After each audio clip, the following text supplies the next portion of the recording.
আপনার বাড়িতে না দিন আছে, না ইসলামের চর্চা আছে, না নামাজ আছে, না পর্দা আছে, না রোজা আছে, আপনি খালি নামে মুসলমান। যদি বলেন হুজুর তাইলে ইমামের 10,000-এর বরকতটা কোথায়? আল্লাহ নবী সাল্লাল্লাহু আলাইহি সাল্লামের হাদিস, যারা আল্লাহর রাস্তায় দ্বীনের পথে থাকবে আল্লাহ মৃত্যুকাল পর্যন্ত তাদেরকে ইজ্জতের রুজি দান করবেন। জোরে বলুন সুবহানাল্লাহ। আল্লাহর রাস্তায় দ্বীনের পথে থাকার কারণে আল্লাহ ইজ্জতের রুজি দিবেন।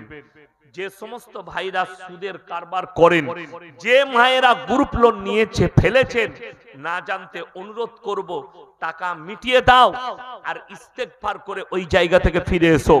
যদি মনে হয় আমার সংসার কি করে চলবে, তাইলে তুমি আল্লাহকে বিশ্বাস করো না।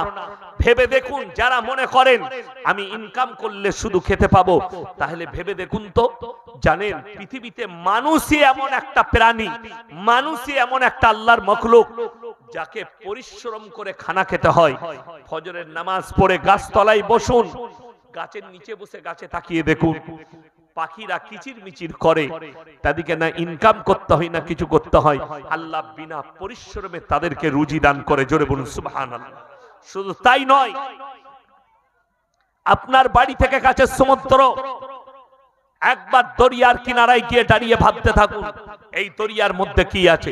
পৃথিবীর ইতিহাস বলছে, বৈজ্ঞানিকরা বলছেন 3 ভাগ প্রাণী সমুদ্রের তলে আছে, 1 ভাগ স্থলে আছে, আর সব থেকে বড় প্রাণীর নাম হচ্ছে নীল তিমি। বৈজ্ঞানিকরা বলছে ওই নীল তিমি 24 ঘন্টায় 100 কুইন্টাল খাবার খায়। কে রুজি দান করে? জোরে বলুন সুবহানাল্লাহ। আল্লাহ রুজি দান করে। 3 ভাগ প্রাণীকে, একটা জঙ্গলের হাতি 24 ঘন্টায় 10 কুইন্টাল খাবার খায়, 1 টন। আমি আল্লাহ রুজি দান করি।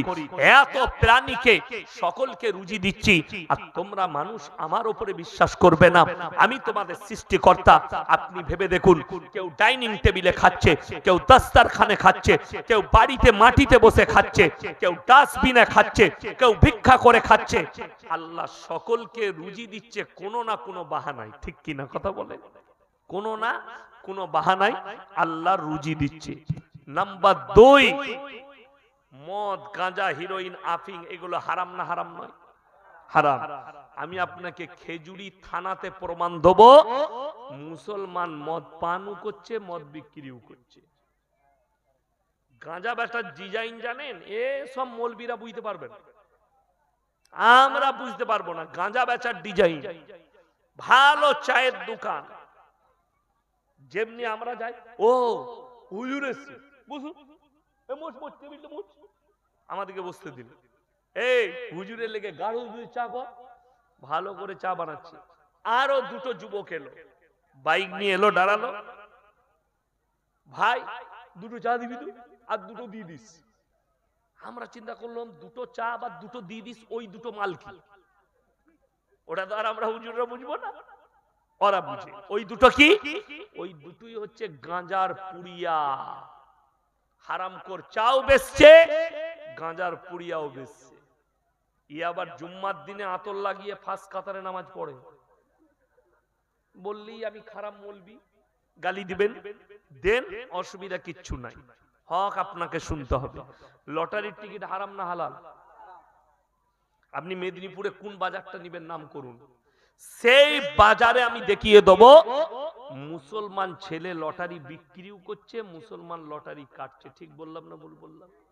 তাহলে হারাম জানার পরে এই মুসলমান যুবক কি করে লটারির টিকিট কাটতে পারে? হাইরে মুসলমান, হারাম। অথচ এই লোক মসজিদে এসে নামাজও পড়ছে জুম্মার দিনে আতর লাগিয়ে, কোনো অসুবিধা নাই। গ্রামের লোক তার সমালোচনা করে না, তাকে বাধা দেয় না, তাকে কিছুই বলে না। সব দায়ী ইমামের আর মৌলবীদের। আর আমি বলে যাচ্ছি 24 ঘন্টার ভেতরে সুদ বন্ধ হয়ে যাবে, সুদের কারবারি বন্ধ হয়ে যাবে, গাঁজা বন্ধ হয়ে যাবে, মদ বেচা বন্ধ হয়ে যাবে, মদ খাওয়া বন্ধ হয়ে যাবে, আপনার লটারি বন্ধ হয়ে যাবে। যদি বলেন কি করে হুজুর? একটাই কারণ, বন্ধ হওয়ার একটাই রাস্তা। গ্রামের যে লোকটা লটারির টিকিট বেচে তার জন্য মসজিদের মতোয়াল্লি গ্রামের মানুষ মসজিদে মিটিং ডেকে বলবে, তাকে ডাকবে, হয় হারাম ব্যবসা ছাড়ো, তা না হলে তোমাকে সমাজে আমরা মিশতে নেব না। না মসজিদে তোমার চাঁদা নেওয়া হবে, না কোনো সুযোগ সুবিধা তুমি মসজিদ থেকে পাবে। ওর বাপ পর্যন্ত লটারি ছাড়বে। কিন্তু উপায় নাই, আমাদের দেশে তো জান্নাতে যাবার লাইন বার করেছি, দারুণ লাইনগুলো কতগুলো জানেন? ঠিক সারা জিন্দেগি হারাম জানার পরে সুদ খাচ্ছে, সারা জিন্দেগি মদের ভাটিতে জীবন কাটিয়ে দিলে, কিন্তু দুটো লাইন, মাদ্রাসা মসজিদের জলসায় আদায় হয়, হয় না? হয় না? অনেক জায়গায় মাদ্রাসার জলসা হয়, মসজিদের জলসা হয়, সেখানে কালেকশন হয়, আদায় হয়। আদায়কারী বক্তা আলাদা থাকে, তারা সুর করে বলে, বলে না? আর মানুষ ভালোবাসে, টাকা দেয় তাদেরকে, দোষ তাদের নাই।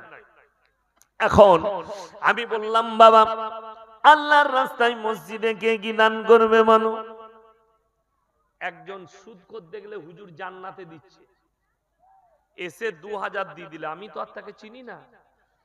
আর হুজুর আহারে বান্দারে কোথায় বসেছিল, আর ছিল কিনা ছিল, 2000 দিল, দিয়ে তাকে জান্নাতে ভরে দিবে। সে দেখলে এত ভালো জান্নাত আর কোন হুজুর দিবে আমাকে? সে আর সুদ ছাড়ে? সে তো দেখছে হুজুর আমাকে জান্নাতে ভরিয়ে দিল। তো হুজুরকে বলেছিস যে আমি সুদের পয়সা দিলাম, সুদের কারবারি বলে তো একবার দেখতিস? যত আমাকে গাল দিবে দাও, ও পরোয়া নাই আমার। নাম্বার 2, আর একটা ভালো লাইন আছে আমাদের, যত রকমের পাপ করে মরে যাক অসুবিধা নাই, ঠিক মরে যাওয়ার পরেই খানা করে মিলাদ দিয়ে জান্নাত। মিলাদ হয় না? হয় না? কথা বলে না? আপনাদের দিকে মিলাদ হয় না? হয়। হুজুরকে ডেকে এখন আমাকে দাওয়াত দিলেন, একজন পাক্কা সুদখোর মারা গেছে, সে সুদ ছাড়া কিছুই বুঝতো না। তার বেটা আমাকে ফোন করলে, হুজুর ইয়াসিন ভাই আপনাকে খুব ভালোবাসি, তো আমার বাপ মারা গেছে, একটু মিলাদ করে যাবে না? যাবো, অসুবিধা নাই। 10,000 টাকা, দেশি মুরগি, পরোটা, ভুনা, কিমা চালিয়ে দিলাম এসে। এরপরে দোয়া স্টার্ট, আমাকে চাচা দাওয়াত দিয়েছে, আল্লাহ তুমি চাচাকে জান্নাতবাসী করো, আল্লাহ চাচার কবরের দিকে জান্নাতুল ফিরদাউস দাও। দিয়ে ঘর চলে যাব। পাড়ার একজন চাচা নামাজি, সে আমাকে আটকালো, হুজুর কানে কানে কথা আছে। কি হলো বাপ? বলছে আপনি যাকে জান্নাতে বললেন মালটা পাক্কা সুদ করছিলাম না। তোবা তোবা, আমি তো কিছুই জানি না। অনেক চুনার ব্রেনে আঘাত লাগবে, বুকেতে আঘাত লাগবে। হুজুর জিন্দেগি ভর হারাম জানার পরে সুদ খেয়ে মারা গেল, তার লেগে কি দোয়া করা যাবে না? তার লেগে কি তাকে কি জান্নাতে ভরা যাবে না? আমি বলবো না, আর আমি বাপ দাদুর গল্পও বলবো না জলসায়। আপনাদিকে যার দলিল দেব, কোন বাপের বেটা মৌলবি কাটতে পারবে না। এই দলিলটা ইমানদারির সঙ্গে বুকে হাত রেখে বলুন তো, নবীজি সাল্লাল্লাহু আলাইহি ওয়াসাল্লামের থেকে দুনিয়াতে দামি লোক পৃথিবীতে আর কেউ আছে? কিয়ামত পর্যন্ত কেউ আসবে? আসবে না। আল্লাহ রাসূল সাল্লাল্লাহু আলাইহি সাল্লামের কাছে খবর এলো, হাদিসে আছে, কি খবর এলো? আপনার চাচা যান মৃত্যুর শয্যায় মারা যাবে, অসুস্থ। ধরলেন, হে আমার চাচা, আমি তোমার ভাইপো মুহাম্মদ, তুমি একবার খালি কলমাটা পড়ে লাও, আমি আল্লাহর কাছে তোমার জন্য কেঁদে কেঁদে ক্ষমা চেয়ে নেব। নবীজি আফার দিলেন চাচাকে, খালি কলমাটা পড়ে লাও। নবীজির চাচার উত্তর এলো, হে আমার ভাইপো, আমি যদি বার্ধক্যে কলমা পড়ি, লোকে বলবে মৃত্যু ভয়ে কলমা পড়েছে, তাই আমি কলমা পড়তে পারবো না। আমার আল্লাহ তাআলা রাসূল সাল্লাল্লাহু আলাইহি ওয়াসাল্লামের কাছে আয়াত পাঠিয়েছেন, জিবরিল আমিনকে পাঠালেন, ইন্নাকা লা তাহদি মান আহবাবতা ওয়ালাকিন্নাল্লাহা ইয়াহদি মান ইয়াশা। হে আমার নবী, হিদায়াতের মালিক সকলে বলুন কে? আল্লাহ। আমার ইচ্ছা নেই তোমার চাচা কলমা পড়তে পারবে না। নবীজি সাল্লাল্লাহু আলাইহি সাল্লামের চাচা যান চলে গেলেন, দুনিয়া ছাড়লেন। আল্লাহর নবী আল্লাহর কাছে কাঁদতে লাগলেন, ওগো আল্লাহ, তুমি আমাকে যতদিন না নিষেধ করবে আমি আমার চাচার জন্য কেঁদে কেঁদে ক্ষমা চাইবো। নবীজি ক্ষমা চাইছেন আপন চাচার জন্য। আল্লাহ তাআলা আবার জিবরিল আমিনকে পাঠালেন, মা কানা লিন নবী ওয়াল্লাযীনা আমানু আন ইস্তাগফিরু লিল মুশরিকিন ওয়ালাউ কানু উলি কুরবা। হে আমার নবী, যারা মুশরিক হয়ে বেঈমান কাফের বদ্দিন হয়ে মারা গেছে তাদের জন্য দোয়া করতে পাবে না, যদিও সে তোমাদের নিকটতম আত্মীয় হয়। নবীজির দোয়া বন্ধ, আল্লাহ নিষেধ করলেন চাচার জন্য দোয়া করা যাবে না। মুশরিক হয়ে বেঈমান কাফের আর বদ্দিন হয়ে মারা গেছে। ইয়াসিন কোন ক্ষেতের মুলি, তোমার বাপ জেনে শুনে হারামের উপরে জীবন কাটিয়েছে, সুদ খেয়েছে। আল্লাহর কোরআনে আছে যারা সুদ খেলো তারা যেন আল্লাহর সঙ্গে যুদ্ধ ঘোষণা করে দিল। তোমার বাপ জিন্দগি ভর আল্লাহ কোরআনকে অস্বীকার করেছে, রাসূলের আদর্শকে অস্বীকার করেছে। সেই ব্যক্তি জানাজা কি করে হতে পারে, কেমন করে হবে? আমার বন্ধুগণ, দুঃখটা আমাদেরকে আলেমদিকে কখন লাগে জানেন? রাতের বেলায় বাড়ি যাচ্ছি, খবর এলো অমুকের ছেলে অ্যাক্সিডেন্ট হয়ে মারা গেছে, কোলাঘাটে অ্যাক্সিডেন্ট হয়েছে হাইওয়ের উপরে। সকালবেলায় তার বাড়িতে গিয়ে বসলাম, পাড়ার একটা ছেলেকে জিজ্ঞেস করছি, বাবা কি করে মরে গেল বাপ? বলে হুজুর দুঃখের কি বলবো, ছেলেটা লরি চালাতো, ট্রাক, প্রত্যেক দিন 1 বোতল মদ খেত, কালকে 3 বোতল খেয়ে চালিয়েছে, অ্যাক্সিডেন্ট হয়ে মারা গেছে। দোয়াটা আপনারা শিখিয়ে দেন, আমি জানি না, আপনারা দোয়াটা শিখান এই ব্যক্তির জন্য। কি দোয়াটা করব, কেমন দোয়া করব যে সেই লোকটা জান্নাতে যাবে? জীবনে সে মসজিদের মুখটা দেখেনি, পশ্চিম দিক কোনটা দেখেনি, অথচ আমার কাছে খবর এলো যে আপনার অমুক আত্মীয় মারা গেছে বাড়িতে। আমি তার জানাজা তো আমি পড়বো না। বলে কেন? আমরা এটা আমি এখান থেকে বুঝাতে পারবো না, বাড়িতে গিয়ে বুঝাবো। আমি বাড়িতে গিয়ে বললাম বাড়িওয়ালিকে, যে লোকটা মারা গেছে তার জানাজার নামাজ যদি আমার কাছে ফতোয়া নেয়, তার জানাজাও পড়া যাবে না, তাকে কবরস্থানে দাফন করা যাবে না। বলে কেন? আমরা নাম্বার 1, সে আমাদের মতো মৌলবি আর মাদ্রাসার তালবিলিম দিকে দেখলে বলতো এরা অন্ধ স্কুলে পড়ে, অন্ধ কিতাব পড়ে। নাম্বার 2, এরাই সুদকে হারাম করেছে, ও কোরআন ফোরান মানি না, এটাই বেশি প্রফেট আছে, ওই জন্য আমি সুদ খাবো, আমার যা পারে করে নিবে। এটা ছিল তার ভাষা। নাম্বার 2, আরো মারাত্মক ডেঞ্জার পাপ, মসজিদ থেকে 30 মিটারের মাথায় গাঁজার আসর বসাত, লোক দিকে দিয়ে গাঁজা খেত, অথচ মসজিদ 30 মিটারের মাথায়, আজান হচ্ছে শুনছে, হারামখোর গাঁজা খাচ্ছে, এবং মুসল্লিরা ইস্তেগফার পড়তে পড়তে পেরিয়ে যেত তার পাশ দিয়ে। কিন্তু সে গায়ের বল ছিল, লাঠির জোর ছিল, কে কি বলবে, কেউ কিছু বলতে পারত না, ওই জন্য গায়ের জোর। আমার বন্ধুগণ, ওই লোকের জানাজায় ইয়াসিন পড়বে হারগিজ নয়। মাসলা শুনে যান। 6 মাস আগে আমার বর্তমানে ঘটেছিল, 6 থেকে 7 মাস আগে, একজন মুসলিমদের মেয়ে, ভালো শিক্ষিত মেয়ে, পড়ালেখা মেয়ে, একটা অমুসলিম ছেলেকে বিয়ে করেছে 1 বছর আগে, এবং সে লাইভে এসে বলেছে যে আমি আমার ইচ্ছা মতো বিয়ে করেছি। সে তার ইচ্ছা, সে করতে পারে, কোথায় কে বিয়ে করবে এটাতে আমার কোনো আপত্তি নেই, যে যেখানে মন বিয়ে করুক, যে যে ধর্মে পারবে যাক, আমার আপত্তি নেই। আপত্তিটা ওই জায়গায়, এই মেয়েটা মারা গেল সেই বাড়িতে। কোথায়? ওই বাড়িতে মারা গেল মুশরিক হওয়ার পর। ভাই পেছনে বাচ্চাগুলো চিল্লাচ্ছে, তারাও তো। আমার বন্ধুগণ, আমার ভাই, মাসলা দাঁড়িয়ে গেল তার জানাজার নামাজ হবে কিনা। কোন কারণবশত মারা গেছে, তার লাশ এলো মায়ের বাড়িতে, তার জানাজা হবে। এখন আমাদের দেশে মৌলবীরও কোয়ালিটি আছে, আছে না? আছে। এখন কিছু মৌলবী আছে, তাদেরকে জিলাপি দিলে সবাই কি জান্নাতে ভরে দিবে। আমি তাদের নাম রেখেছি জিলাপি হুজুর, গুটকা খোর। ও লোককে জান্নাতে ভরিয়ে আছে ওরা, সে জয় পাপ করে। জানাজা নামাজ পড়িয়ে দিয়েছে। আমার কাছে এক বন্ধু ফোন করলো, হুজুর এক জানাজা পড়া যাবে? আমি কিন্তু পড়িনি। আমি বললাম হারগিজ পড়া যাবে না। জানাজা পড়া তো অনেক দূরের কথা, তাকে কবরস্থানে দাফন করা যাবে না। হাদিস শুনেলেন, দাফন হবে মুমিনদের, দাফন আর কাফন মুমিনদের হয়। এমনকি মুসলিমের ঘরে সে মৌলবীর বেটা হোক, হাজী সাহেবের বেটা হোক, পীরের বেটা হোক, সে যদি নাস্তিক হয় আর এটা যদি প্রকাশ পেয়ে যায়, না তার জানাজা পড়া যাবে, না তাকে কবরস্থানে দাফন করা যাবে। যদি বলেন কি করব, তোমার বাপতি জায়গা থাকলে পুঁতে দিবে, সেটা সারের কাজে লাগবে, শরীয়তের কোনো কাজে লাগবে না। এটা হচ্ছে ইসলাম। আমাদের সমাজে আজকে ইমামকে বাপের গোলাম মনে করেছে, তাই তো আমাদের দেশে নাস্তিকেরও জানাজার নামাজ হয়, নাস্তিকেরও দাফন কাফন হয়, আমাদের দেশে মুশরিকেরও জানাজা হয়। মুশরিক মানে বুঝতে পারলেন, ধর্ম ত্যাগ করে দিয়েছে, এই ব্যক্তির জানাজা নামাজ কি করে হবে?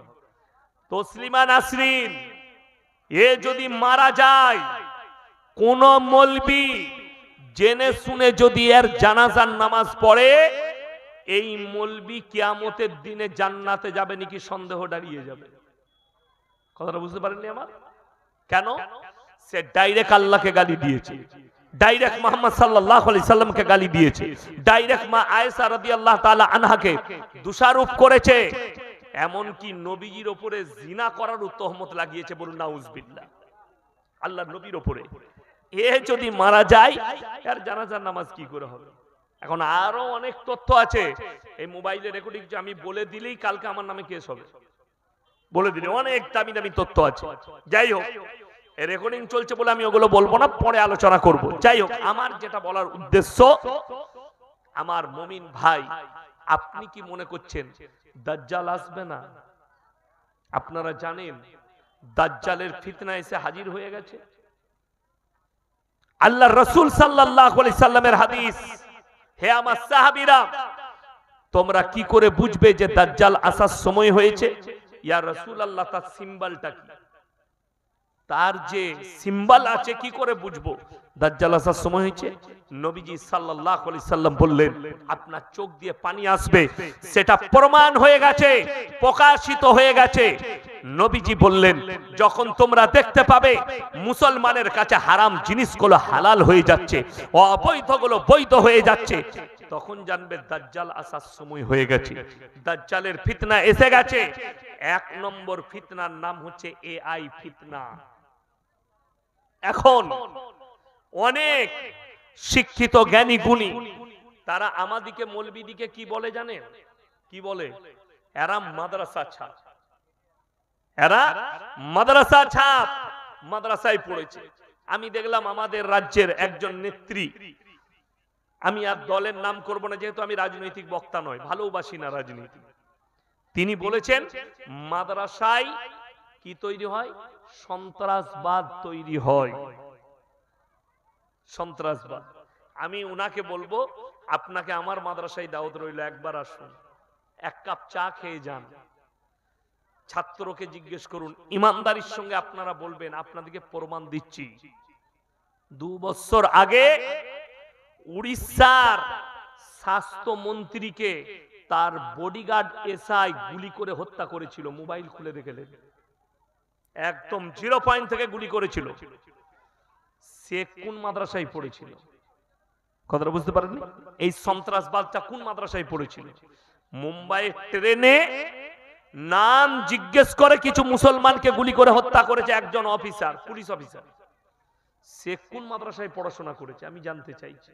শুধু তাই নয়, মাদ্রাসায় পড়ে ইঞ্জিনিয়ার হওয়া যাবে না হাফেজ আলেম হওয়া যাবে? কথা বলেন। হাফেজ আলেম আমাদের মতো মৌলবি তৈরি হবে। আমার আব্বাজি তো মোবাইলটাই ঘাঁটতে জানে, কথা বুঝতে পারেননি? মোবাইলটাই ঘাঁটতে জানে না। এখনো ছোট মোবাইল আছে আমার আব্বাজির কাছে, তাও ফোন যদি কেউ করে আমাদিকে বলে, দেখ তো কোন নম্বর থেকে ফোন করেছিল, বার করে দে তো। সেটা নম্বরটা ডায়েরিতে লিখবো, ওই নম্বরটাও বার করার ক্ষমতা ওই মৌলবীর নাই। তাহলে এই মৌলবীরা চোর কি করে হতে পারে? সন্ত্রাসবাদ কি করে হতে পারে? শুধু তাই নয়, কেউ যদি এটিএম ডাকাতি করতে চায় তাকে ইঞ্জিনিয়ার হওয়া লাগবে না? লাগবে না? ইঞ্জিনিয়ার হতে হবে। ইঞ্জিনিয়ারটা মাদ্রাসায় হয় না কলেজ ইউনিভার্সিটিতে হয়? College university. তাহলে বোঝা যাচ্ছে কলেজ ইউনিভার্সিটিতে সন্ত্রাসবাদী তৈরি হয়। বোম বাঁধা আমরা কি করে জানবো? বোম বাঁধতে গেলে সেটা নিয়ে পড়াশোনা করতে হয়, আর সেই পড়াশোনাটা কলেজ ইউনিভার্সিটি শেখায়, আমরা নই। আমরা কি শিখাই? সভ্যতা, মানবতা। আমরা শিক্ষা দিই মা বাপের খিদমত, আমরা শিক্ষা দিই সমাজের খিদমত। একবার এসে দেখুন আমরা তাদেরকে হিংসা শিক্ষা দেই না ভালোবাসা শিক্ষা দিই, এটা আপনি বুঝতে পারবেন। আমাদের একবার ভেতরে ঢুকে দেখুন, বাইরে থেকে নয়। যারা আমাদেরকে ঘৃণার চোখে দেখছেন, মোবাইল খুলে দেখো হে আমার যুবক যুবতী, ইপস্টেন ফাইল প্রকাশ হয়েছে পৃথিবীতে। আমেরিকার একজন ইপস্টেন বলে একজন ব্যক্তি, সে একটা আইল্যান্ড কিনেছিল, আইল্যান্ড। শুনেলেন অনেকজন বলে শিক্ষিত লোকরা, এই মৌলবিদিকে ফলো করো না, পশ্চিমী দুনিয়াকে ফলো করো। সূর্য পূবে উঠে না পশ্চিমে? পূব দিকে। ডুবে কোথায়? পশ্চিমে। শুনেলেন কিয়ামতের যতগুলো আলামত আছে, একটা বড় আলামত হচ্ছে যেদিনে পশ্চিম দিকে সূর্য উঠবে, আমলের দরজাগুলো আল্লাহ বন্ধ করে দিবেন। কোন দিকে বললাম? পশ্চিম দিকে। এখন উঠে পূব দিকে, তাহলে আলোটা পূবে আছে আর ডুবে পশ্চিমে, তাহলে জানতে হবে অন্ধকারটা পশ্চিমে আছে। যারা পশ্চিমী দুনিয়াকে বলছো সভ্যতা আছে, শুনে রেখে দাও, তাদের সভ্যতা আজকে আমি তোমাদের কাছে প্রকাশ করে যাচ্ছি। পশ্চিমী দুনিয়া, তাদের কাছে টেকনোলজি আছে, তাদের কাছে নাসা আছে, তাদের কাছে প্রযুক্তি আছে। আল্লাহর কসম, তাদের কাছে দুনিয়া আছে, আর আমাদের কাছে দুনিয়া আর পরকাল দুটোই আলহামদুলিল্লাহ আছে। জোরে বলুন সুবহানাল্লাহ। কোরআন খুলেন, একটা মৌলবীর বয়ান শুনিয়ে দেন, একটা মুবাল্লিগের, একটা কারুর বয়ান শুনান যে কোন মৌলবী বলেছে ফজরের সময় মসজিদে ঢুকবি আর বের হবি না মাগরিব এশা পর্যন্ত, এরকম কোন মৌলবী বলেছে? না। আলহামদুলিল্লাহ। যদি বলে, জানবেন ওই মৌলবীটা ইলম নাই, বিনা ইলমে কথা বলে ফেলেছে। কেন? কোরআনে আল্লাহ তাআলা সূরা জুমআয় বলেছেন, ইয়া আইয়ুহাল্লাযীনা আমানু ইযা নুদিয়া লিস-সালাতি মিন ইয়াউমিল জুমআ ফাসাউ ইলা যিকরিল্লাহি ওয়া যারুল বাই যালিকুম খায়রুল লাকুম ইন কুনতুম তা'লামুন। হে ঈমানদার ব্যক্তিরা, জুম্মার জন্য যখন ডাক দেয়া হয়, সব কিছু বেচা কিনা বন্ধ করে দাও, ব্যবসা বাণিজ্য ফেলে দাও, ছুটে এসো আল্লাহর ঘরের দিকে ধাবিত হও। নামাজ হয়ে গেলে পরের আয়াতে আল্লাহ আবার বললেন, ফাইদা কুদিয়াতিস সালাতু ফান্তাশিরু ফিল আরদি ওয়াবতাগু মিন ফাদলিল্লাহ ওয়াজকুরুল্লাহা কাসীরান লাআল্লাকুম তুফলিহুন। আবার যখন নামাজ হয়ে যাবে, হালাল রুজির সন্ধানে তোমরা পৃথিবীতে ছড়িয়ে পড়ো। জোরে বলুন সুবহানাল্লাহ। তার মানে মসজিদে থাকতে হবে না, নামাজ হয়ে গেল, ব্যবসায় জুড়ে যাও, আবার টাইম হবে, আবার নামাজে চলে এসো।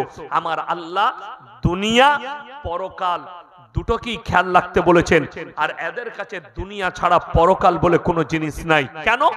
ইপস্টেন ফাইল প্রকাশ হয়েছে, পৃথিবীর তাবর তাবর নেতা, তাবর তাবর জ্ঞানী, আমাদের দেশের কিছু স্কুলের মাস্টার, ডাক্তার, প্রফেসর, তারা দেখায় একজনের ফটো, সেই মালটার হাত পা বেঁকা। কি বেঁকা বললাম? হাতগুলো বেঁকা, প্যারালাইসিস, হাত আর পা। আমি মনে মনে চিন্তা করলাম, আল্লাহ, এর সব প্যারালাইসিস আর যন্ত্রে প্যারালাইসিস নাই? এই মালটাও গেছে ওখানে। সেখানে কি হতো? পৃথিবীর 12 বছর 13 বছরের ছোট ছোট বাচ্চা মেয়েকে তুলে নিয়ে যাওয়া হতো, অপহরণ করে নিয়ে যাওয়া হতো, কিডন্যাপ করে নিয়ে যাওয়া হতো, তাদের সঙ্গে জিনা করত দামি দামি নেতারা, পৃথিবীর দামি দামি ধনকুবরা। শুধু জিনা করেই ক্ষান্ত হয়নি, সেই বাচ্চা মেয়েগুলোকে ধর্ষণ করার পরে তাদেরকে মার্ডার করে, তাদেরকে রান্না করে, তাদের মাংসটা রান্না করে মদ দিয়ে পার্টি করত তারা। জোরে বলুন নাউজুবিল্লাহ। এটা হচ্ছে সভ্যতা এদের। শুনে রেখে দেন, এই ইপস্টেন ফাইল এমনি প্রকাশ হয়নি, এটা প্রকাশ করা হয়েছে। দাজ্জালের যতগুলো ফিতনা আছে, সেই ফিতনার মধ্যে এই ফিতনাটাও একটা ফিতনা। এই ফিতনাটা একটা বড় ফিতনা। নবীজি সাল্লাল্লাহু আলাইহি সাল্লাম বলেছেন, আখরি জামানায় বর্বরতার যুগের পাপগুলো আবার ফিরে আসবে।